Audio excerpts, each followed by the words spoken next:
Hi everybody, I'm Elizabeth Meyer. Welcome to my YouTube channel. It is January, which means it is time for the obligatory how to dress for winter running video. It's so cold outside.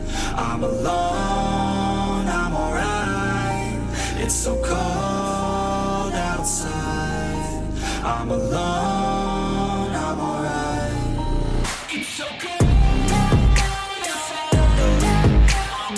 So in today's video, I'm going to talk about how I dress for winter running, with the caveat that, again, this is how I dress, so how you dress for winter running might be a little bit different. First things first, you'll want to put sunscreen on your face because the sun does not stop shining in the winter. Generally speaking, we're thinking light layers though for running outside, and you want to be dressing around 15 to 20 degrees warmer than it actually is. You actually want to feel a little bit chilled when you first go outside. So first we'll talk about running in the 30 to 40 degree temperatures. I personally wouldn't even really consider this cold weather running. So in 30 to 40 degree temps, on the top I would probably wear 2 long sleeve layers.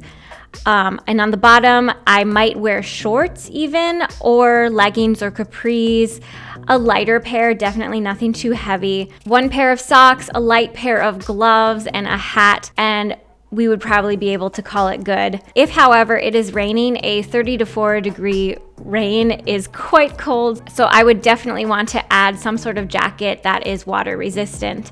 Moving on to the 20 to 30 degree temperatures, this is kind of where we're at in Minnesota. This is where I would still be comfortable running outside, keeping in mind, again, that it can feel very differently if it's sunny, if it's cloudy, if there's any precipitation. But generally for a run that is going to be done in the 20 degrees, I would have on 3 layers on top. I would have my base layer, long sleeve, preferably something that is dry fit, that's going to be wicking moisture away from my body. I would pair that with another long sleeve, and then some sort of jacket that is going to have some wind resistance, because wind chill can definitely make a difference when you get to these cold temperatures.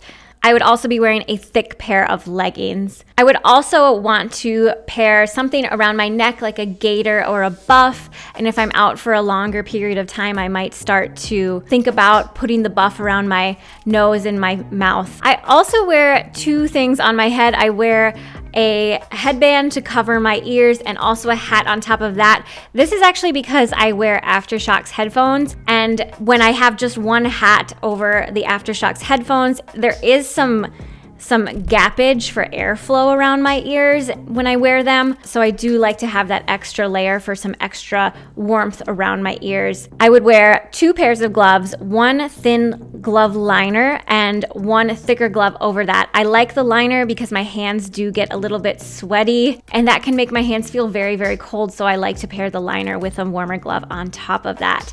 I also wear 2 pairs of socks. Again, my toes get really cold, so I like to wear a thinner sock underneath a thicker sock. Moving on to temperatures that are going to fall between 10 and 20 degrees. This is where I would start to consider going inside, but sometimes I will consider doing shorter runs outside when temperatures are in the teens. So dressing for temperatures in the teens is going to be very similar for dressing for temperatures in the 20s, with a couple differences. One difference is I would add a different layer on top, perhaps an additional layer in the form of a fleece or a vest, or I would replace my wind-resistant jacket with something a little bit heavier, perhaps a light puffer jacket. I would also probably be utilizing my neck gaiter or my buff to cover my nose and my mouth a lot more. Or if you have a balaclava, that is even better. Just something to cover any extra exposed skin is good when you get to these really cold temperatures and you're going to be out there for any length of time.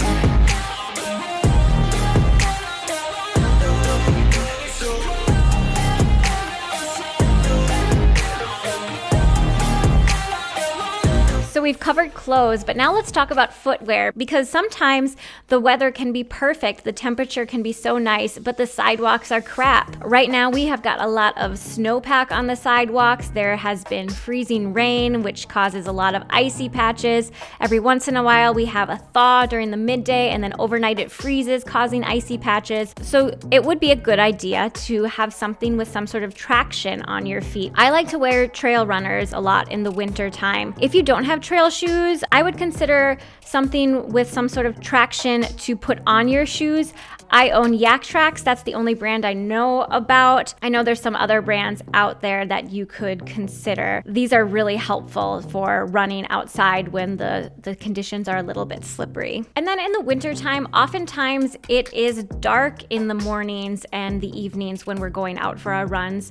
So it's a good idea to think about how you can see and be seen. So you would consider a headlamp to wear for yourself and so other cars can see you, but also maybe consider wearing bright colors and wearing something with reflectors on you so that cars can see you. And that is it. Again, these are generalizations. You might have to play around with different layers and figure out what works for you. It might make a difference also whether you're planning to do some sort of speed workout outside versus a long, easy run. I know every year it always takes me a couple of runs to remember how to dress for these temperatures. So good luck out there, everybody. Thank you so much for watching. If you liked this video, maybe give it a thumbs up. Maybe think about subscribing if you would like. If you don't want to, that's fine too. If you have anything to add, any advice, any products that you really like, maybe share it in the comments. So thanks for watching, everybody. Take care.